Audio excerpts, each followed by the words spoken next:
समस्त भारतीयों भाई बहनों नमस्कार। आज मैं हिंदू संस्कृति पर ही बात करूंगा। हमारे हिंदू संस्कृति का बहुत लोग विरोध करते हैं। बहुत लोग इस संस्कृति को ये समझते हैं कि अगर हिंदू राष्ट्र भारत बन जाएगा तो पता नहीं दूसरे धर्म के लोगों का क्या होगा, जबकि वे इस बात से बिल्कुल भी डरे नहीं। हिंदू संस्कृति की सबसे बड़ी विशेषता ये है कि इस संस्कृति में ईश्वर ने जो अधिकार दिया है वो मानव को दिया है, और मानव को ये अधिकार दिया है कि तू श्रेष्ठ कर्म कर, जिससे कि लोग तुझे एक अवतार के रूप में मानेंगे, और जब अवतार के रूप में मानेंगे तो फिर बाद में उसे ही ईश्वर की संज्ञा दे देंगे। यानी कि एक व्यक्ति के लिए ये अधिकार मिला हुआ है। इसलिए जो भी मानव है यहाँ इस जमीन पर, समस्त मानवों के लिए ये अधिकार है। इसीलिए हमारी जो भारतीय संस्कृति है ये विश्वव्यापक संस्कृति है, और इसीलिए वसुधैव कुटुंबकम हम अपनी संस्कृति को मानते हैं। हमारी संस्कृति से किसी भी संस्कृति को कोई ठेस नहीं पहुंचती, किसी भी धर्म को कोई ठेस नहीं पहुंचती। हमारी संस्कृति किसी भी धर्म के लिए अवरोधक पैदा नहीं करती, चाहे वो किसी भी रूप में किसी भी धर्म को मानता है। ये अवरोधक है ही नहीं। हमारे यहाँ व्यक्ति पर कोई भी प्रेशर होता ही नहीं है। किसी भी व्यक्ति को ये प्रेशराइज नहीं किया जाता कि तुम्हें ऐसा काम कर, ऐसा कार्य करना है, तुम्हें इतने टाइम ईश्वर का नाम लेना है। ये कोई इसमें प्रतिबंध नहीं है। आपकी मर्जी चाहे इतना नाम लो, आपकी मर्जी चाहे मत लो। आप ईश्वर को मानो तब भी ठीक, ईश्वर को ना मानो तब भी ठीक। कर्म के सिद्धांत से आप बाहर नहीं जा सकते। इसीलिए इस संस्कृति को कर्मानुसार माना गया है। ये है भारतीय संस्कृति। इस हिंदू राष्ट्र के होने से प्रत्येक व्यक्ति के अधिकारों में कोई भी कमी नहीं आएगी।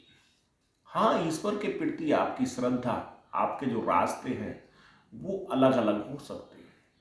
ये प्रेरणा अगर मिलती है तो इस हिंदू संस्कृति में ही मिलती है। तो फिर आपको डर क्यों? कोई भी धर्म है, यदि उसके धर्म में रुकावट आ रही है तो वो उसकी अपनी सोच है। वो उस धर्म को मान रहे हैं तो उसमें हिंदू संस्कृति का कोई रुकावट नहीं है। हमारे यहाँ भगवान राम आए, उन्होंने संदेश दिया और अपनी मर्यादा में रहकर उन्होंने कार्य किए। लेकिन एक मानव के लिए वो संदेश दे के गए कि एक मानव रूप में रहकर आप इस तरह से श्रेष्ठ कार्य करके एक ईश्वर तक पहुंच सकते हो। ये संदेश उन्होंने दिया। ऐसा ही भगवान कृष्ण यहाँ आए, उन्होंने ये संदेश दिया और एक साधारण जीवन जीकर उन्होंने ये कार्य किए। ऐसे ही हमारे यहाँ जो भी महान लोग आते हैं, कुछ ना कुछ कार्य करके वो चले जाते हैं। बाद में उन्हें लोग संज्ञा देते, ये तो उसके अवतार थे, ये तो उसके अवतार थे, ये तो उसके अवतार थे। तो ये जो हमारा एक सिस्टम चल रहा है, इससे हमें ये शिक्षा मिलती है कि हमारी भारतीय संस्कृति मानव संस्कृति है, एक जीवन शैली है, एक जीवन जीने की एक ढंग है, और इससे बेहतर जीवन नहीं हो सकता। इसीलिए हिंदू धर्म से श्रेष्ठ कोई दूसरा धर्म नहीं हो सकता। इसीलिए इसको कहा गया। जिस समय विवेकानंद जी से ये प्रश्न किया गया कि हिंदू धर्म श्रेष्ठ क्यों है, तो उन्होंने जवाब दिया कि हिंदू धर्म को जानने वाले कितने लोग हैं। जो लोग हिंदू धर्म को जानते ही नहीं, तो फिर श्रेष्ठ या अश्रेष्ठ, कम या अधिक आपने कैसे मान लिया? ये बिल्कुल सही बात है। हम उसकी कैलकुलेशन कैसे कर सकते हैं जिसके बारे में हमें ज्ञान ही ना हो। हमारे यहाँ ये माना जाता है कि भगवान कृष्ण और राम हुए ही नहीं है, ये तो कहानियाँ हैं। जबकि मैंने अपनी पिछली वीडियो में ये बात पुष्टि की है कि महाभारत का युद्ध, अगर आपको एक लिखित एविडेंस अगर आपको देखना है तो पुलकेशिन द्वितीय का रवि कीर्ति द्वारा रचित ऐहोल अभिलेख आप देख सकते हो। उस पर महाभारत की तिथि अंकित है। पुलकेशिन द्वितीय 632 में हर्ष के साथ उसका युद्ध हुआ है और 632 के आसपास उसके शासन का विवरण हमें मिलता है। तो मैं समझता हूँ कि हर्ष के समय में पुलकेशिन द्वितीय था और हर्ष के समय से लगभग 3800 वर्ष पूर्व महाभारत का युद्ध हुआ है। ये तिथि ऐहोल अभिलेख पर रवि कीर्ति ने संस्कृत भाषा में लिखी है। अब आप 630 में 3800 प्लस कर दीजिए तो हमारे लगभग यानी कि 630 से आप 2024 यानी कि लगभग 1400 साल प्लस कर दीजिए तो 5200 वर्ष बैठते। तो महाभारत का युद्ध लगभग 5200 वर्ष पूर्व हुआ है। तो हम मानते हैं कि 5000 वर्ष पहले महाभारत का युद्ध हुआ है। तो ये एक ऑथेंटिक डेट है। और जब हम ये मान सकते हैं कि महाभारत का युद्ध हुआ है, भगवान कृष्ण हुए हैं, तो फिर भगवान राम तो स्वाभाविक ही हुए हैं। वहाँ तो फिर पुष्टि करने की जरूरत ही नहीं है, क्योंकि महाभारत का युद्ध में जब भगवान कृष्ण हैं तो फिर आप ये कैसे कह सकते हो कि राम नहीं हुए। इसलिए ये संभव है और ये एक लिखी हुई ऑथेंटिक अभिलेख है जिसका मैंने वर्णन आपको बताया है। ये कहानी नहीं है, इसको कहानी नहीं कह सकते। दूसरा तरीका ये है कि हमें यदि महाभारत काल में पहुंचना है या रामायण काल में पहुंचना है तो हमें समय में यात्रा, समय में यानी टाइम ट्रेवल करना पड़ेगा। 5000 वर्ष पहले जो समय था हमें वहाँ पहुँचना पड़ेगा। तो वो एक साइंटिफिक तरीके से संभव है। हम अगर फिजिक्स के अनुसार अगर कैलकुलेशन करके पहुँचे तो टाइम ट्रेवल के अनुसार हम महाभारत काल तक पहुँच सकते हैं। ये फिजिक्स के द्वारा संभव है, भौतिकी में ये संभव है। जो व्यक्ति इस बात पर चर्चा करना चाहे वो मेरे साथ चर्चा कर सकता है, क्योंकि मैंने ये टाइम ट्रेवल में वहाँ तक की गणना की है और मैंने ये इन कालों को देखा है कि हाँ वास्तव में वो काल है और ये समय का ही फेर होता है। हर शताब्दी में समय बदलता रहता है और हर शताब्दी में समय बदलकर मानव उस समय के अनुसार ही जीवन जीता है। ये आपको समझने वाली बात है। आप सोचिए कि आज मैं एक छोटा सा उदाहरण देकर आपको समझाता हूँ कि यदि आपसे ये पूछा जाए कि आज कितना ताकतवर व्यक्ति है, तो मैं समझता हूँ कि ज़्यादा से ज़्यादा 100 किलो या 80 किलो वजन ही व्यक्ति उठा पाएगा आज का व्यक्ति।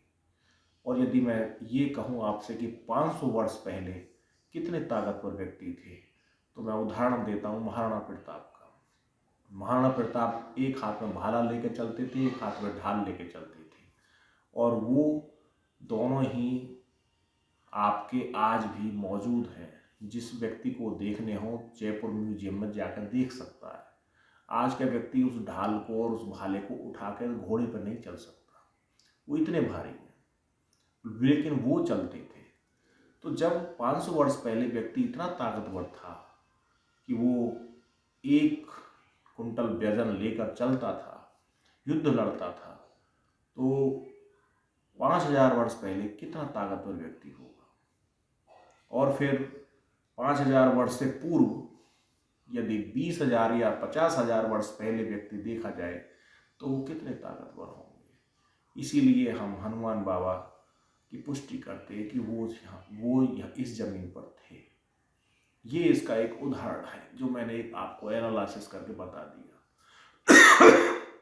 इसमें कोई तर्क नहीं है। आप बड़े आराम से इसको समझ सकते हो कि आज से 500 वर्ष पहले, 1000 वर्ष पहले, 2000 वर्ष पहले व्यक्ति की ताकत कितनी होती थी। ऐसे ही बीमारियां, जैसे जैसे हमारा समय चल रहा है, बीमारियां आपकी बढ़ती जा रही हैं, लेकिन जितना समय हम पीछे जाएंगे बीमारी हमारी कम थी।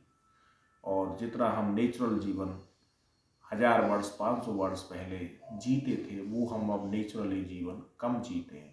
हम जितने भौतिकवाद में बढ़ेंगे, नेचर से दूर हटते जाएंगे। और जो व्यक्ति नेचर से दूर हटता जाता है, उसकी लाइफ जो होती है, वो एज वो घटती जाती है। ये साइंटिफिक रिसर्च है, नासा ने इसे माना है। तो ये मैंने आपको एक बात बतलाई, और ये हमारी भारतीय संस्कृति से ही जुड़ी हुई बात है। भारतीय संस्कृति से जुड़ी हुई ये नॉलेज है, और भारतीय संस्कृति की ही ये विशेषता है। इसीलिए हमारी संस्कृति से जुड़े हुए ऋषियों की आयु बहुत अधिक होती थी, क्योंकि वो नेचर से जुड़े हुए होते थे। और जो व्यक्ति नेचर से जुड़े हुए होते, प्रकृति से जुड़े हुए होते, उनकी आयु अवश्य ही अधिक होती है। और जो व्यक्ति नेचर से हटते जाते एट लास्ट जो हमारी मौत होती है, मृत्यु का जो अंतिम सत्य है, वो यही है कि आप नेचर से डिस्कनेक्ट हो गए। डिस्कनेक्ट होते ही आप का जो एक रिजल्ट है वो है डेथ। ये इसकी सच्चाई है। तो मैं समझता हूँ कि भारतीय संस्कृति, अगर हम हिंदू देश या हिंदू राष्ट्र अगर हमारा देश बनता है, तो आप लोग घबराएं नहीं। जो दूसरे धर्म के लोग हैं वो इसे अलग ना लें। हिंदू राष्ट्र बनना तो एक सौभाग्य की बात है, ये बड़े गर्व की बात है, और मानव सभ्यता को ऊंचाई पर ले जाने वाली ये एक सौगात है, ये एक रास्ता है जो कोई दूसरा धर्म हो ही नहीं सकता। इसी संस्कृति के द्वारा हमें एक जीवन जीने की एक शैली, जीवन जीने का एक ढंग मिलता है, तो वो हिंदू संस्कृति ही है। और हिंदू राष्ट्र बनना कोई बुरी बात नहीं है। इसलिए हिंदू राष्ट्र का अगर कोई व्यक्ति प्रचार करता है, हिंदू संस्कृति का प्रसार करता है, तो उसमें आपको बढ़ चढ़ के हिस्सा लेना चाहिए।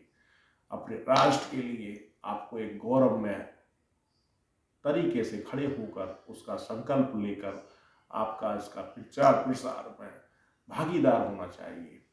क्यों? क्योंकि ये सनातन संस्कृति की विशेषता है और आप उसके एक भाग हैं। और यदि आप किसी भी अन्य धर्म के हैं तो हिंदू संस्कृति का विरोध ना करें।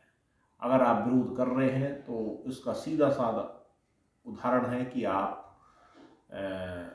हिंदू संस्कृति के विषय में जानते नहीं हैं।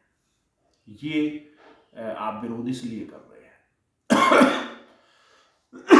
हमारी हिंदू संस्कृति, हमारे वेद, हमारे पुराण, उनको समझना, उनको पढ़ना, उनका ज्ञान लेना, ये इतना आसान कार्य नहीं है। हर व्यक्ति उसकी नॉलेज नहीं ले सकता, हर व्यक्ति उसे समझ नहीं सकता। हर व्यक्ति हमारे यहाँ जो अवतार आए उनके चरित्र पर अपना एक छाप या अपना एक ज्ञान के द्वारा अपना एक प्रभाव नहीं डाल सकता।